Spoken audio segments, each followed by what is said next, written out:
최후 방어선 사수가 가능할 것인가. 오늘 이병화 주 노르웨이 대사를 지내셨던 분의 페이스북을 보니까 평소에 이렇게 시국하고 선거에 대해서 옳은 소리를 자주 하시는 이 배진영님, 필력도 아주 뛰어나신 분입니다. 배진영님께서 참 나라 걱정하는 그런 글을 기고를 했네요. 핵심 메시지는 박근혜 전 대통령이 이제 억울하게 탄핵을 당할 때 그 탄핵이 가져올 수 있는 그 후폭풍이 얼마나 이런 크고 대단할 것인지를 많은 국민들이 놓친 것 같은데 그건 참 잘못된 일이 아니냐. 꼭 같은 일로 미우나 고우나 이번 총선에서 만일에 대표를 하게 되면은 그 후폭풍이 얼마나 크겠느냐. 윤 대통령은 안전하겠냐. 탄핵당하지 않겠냐. 그러니 좀 섭섭한 점이 있더라도 힘을 모아야 안 되겠느냐. 그런 이야기를 이렇게 기고를 하셨네요. 여기 보시면 아주 글을 잘 쓰셨습니다. 박근혜 전 대통령 탄핵 당시에 박 전 대통령만 외과 수술적 타격으로 권좌에서 끌어내리면 대한민국은 아무 일 없었다는 것처럼 다시 정상적인 헌정으로 복귀할 것이라고 생각한 자가 있었다면 그는 틀림없이 대한민국의 이념적 내전 상황에 대해 무식한 자였을 것이다. 맞는 이야기죠.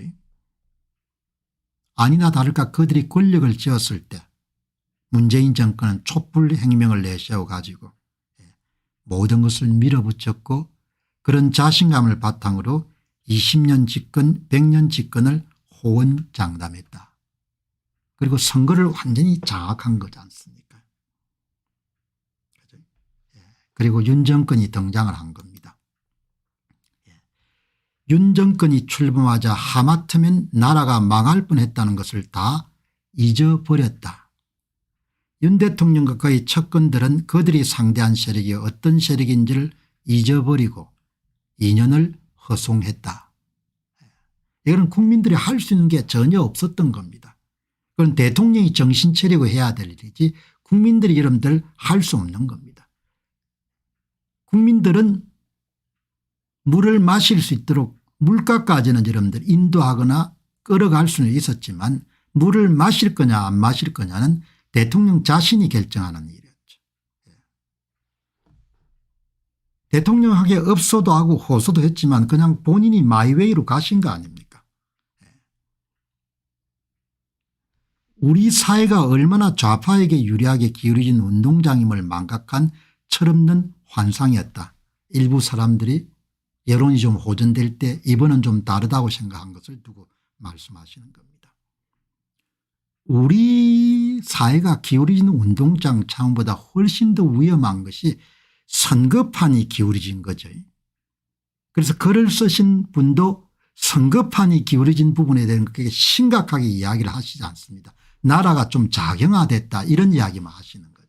그러나 작용화의 밑바닥에는 선거를 작용화된 것은 바로 세울 수 있을지 모르겠지만 선거판이 이런 기울어진 것을 바로잡지 못하면 그 모든 것을 할 수가 없는 겁니다. 그 말씀은 상당히 안 하시는 겁니다. 이종섭 황상무 건으로 선동이 시작되자 선거판은 순식간에 뒤집어지고 말았다. 벌써부터 4년 전보다 더 상황이 안 좋다는 죽는 소리가 나오고 있다. 다 예견된 결과지 않습니까? 다 예상된 결과였고 혼전 상태의 여론을 조성하다가 한 달 전 정도부터 슬슬 격차를 벌리기 시작했다가 특정 이벤트를 여러분들 기획하거나 특정 이벤트의 발생 전후로 해가지고 여론을 확 뒤집었다가 그 결과에 맞는 선거 결과를 주문자 상표 부착 방식 OEM 방식으로 만들어서 발표하는 것. 그게 역대 선거에서 대부분 실행된 상황이었지 않습니까? 반복되어 온 거. 그걸 누구든지 알지 않습니까? 생각이 좀 깊은 사람들은. 그걸 알면서도 누가 일을 안 했습니까? 국민들이 일을 안 한 게 아니고 대통령께서 아무 일도 안 하신 겁니다. 그 대통령이 어려움을 당하게 되면은 그럼 본인이 자초한 거지 국민들이 한 건 아니라는 거죠. 그렇지 않습니까?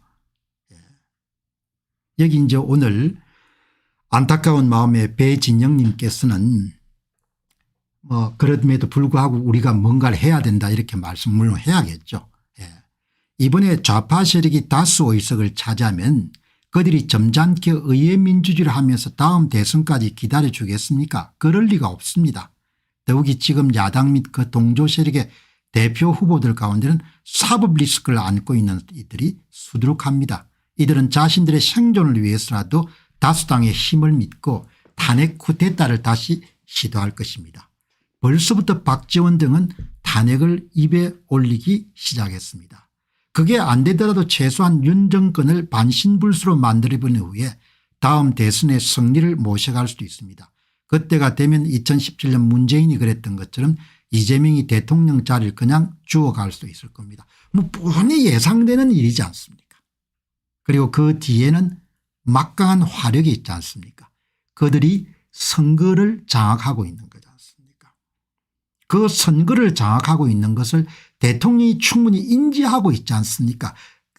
그럼에도 불구하고 아무 일도 안 한 거 아닙니까? 아무 일도 할 의지가 없는 거지 않습니까? 그 사람을 국민들이 어떻게 이런 보호해 주겠습니까? 그 사람들이 고난에 처하게 되면 뭘 가지고 그 사람을 보호해 주겠습니까? 누가 그 사람을 보호하려고 나서겠습니까? 보호하려고 나선다 하더라도 보호해 줄 수가 없고 할 수가 없는 겁니다. 본인이 자초했기 때문에.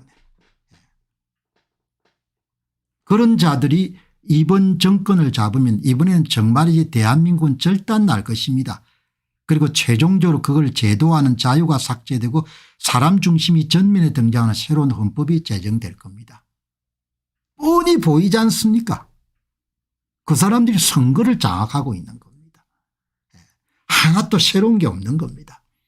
다만 배진영님의 아주 뛰어난 그런 통찰력이 하나 부족한 부분은 저는 훨씬 더 이보다 더 심각하게 보는 겁니다. 왜? 그들이 권력을 정당화하는 모든 프로세스 과정을 다 장악했기 때문이다. 그것을 2년 동안 허송세월로 보냈고 국힘이나 윤 대통령이나 대통령실이 모두 다 그 문제를 등한히 했기 때문인 거죠. 그 뭐 이런 뻔히 가는 거지 않습니까? 더 이상 뭐가 필요하겠습니까? 만일 이런 상황이 된다면 우파는 그걸 막을 수 있을까? 아마 어려울 것이다. 김대중 노무현 시절에 싸웠던 우파는 이제 80대 노인이 되었고 그 시절 20대 30대였던 청년 우파들은 싸움에 지치고 문재인 정권 시절 적폐청산의 트라우마와 우파 정권의 홀대 때문에 냉소적이 되어버린 5060대의 생활인이 되어버렸다. 한국인들이 많이 변한 겁니다. 지금 저 세대 이 사람들은 저항하는 정신을 갖고 있고 저항하는 기억을 갖고 있는 거죠. 젊은이들은 전혀 관심이 없는 겁니다. 그냥 본인한테 도움이 되면 좋은 거고 도움이 안 되면 좋지 않은 겁니다. 공적인 이익을 위해서 저항하거나 이런 한국인들에게 일어나기가 어려울 겁니다. 우리 한국인들이 그렇지 않았다. 우리 한국인들은 그런 저항정신이 있다 이렇게 생각하시는 분도 계시지만 모든 것은 다 변하는 겁니다. 세월 앞에 장사 없다고 모든 것은 다 변하기 때문에 한국인 자신이 다 변해버린 겁니다. 지금 선거 공정성을 여러분들 부르짖는 분들은 대부분 연세가 든 사람들입니다. 그 사람들 가고 나면은 뭐 그 다음에 관계가 없는 겁니다. 그냥 사는 겁니다. 그래서 선거 부정 문제가 규명될지 안 될지는 저는 반반 정도로 보는 겁니다. 안 될 가능성도 있는 겁니다. 오늘 배진영 님이 갖고 있는 통찰력은 정말 이렇게 가다가는 완전히 그냥 장악당한 사회 간다. 동의하죠 저도. 사회가 이런 많이 그냥 좌편향이 된 겁니다. 그러니까 가면 죽는 길인데 제가 볼 땐 죽는 길이거든요. 모두가 뭡니까 열린 사이를 달려가는데 배가 불려가 여러분들 역주행을 하겠다는 거 아닙니까? 그러니까 그런 경고를 하시는 글이기 때문에 굉장히 소중하게 생각해 가지고 제가 말씀을 드리지만 조금 아쉬운 점은 선거를 그 사람들이 완전히 장악하는 데 성공했고 그 심각한 문제를 윤 대통령이 함구하고 은폐하기로 결정하는 순간 대한민국의 진로나 향방이라는 것은 너무나 여러분들 크게 결정이 돼버린 거죠.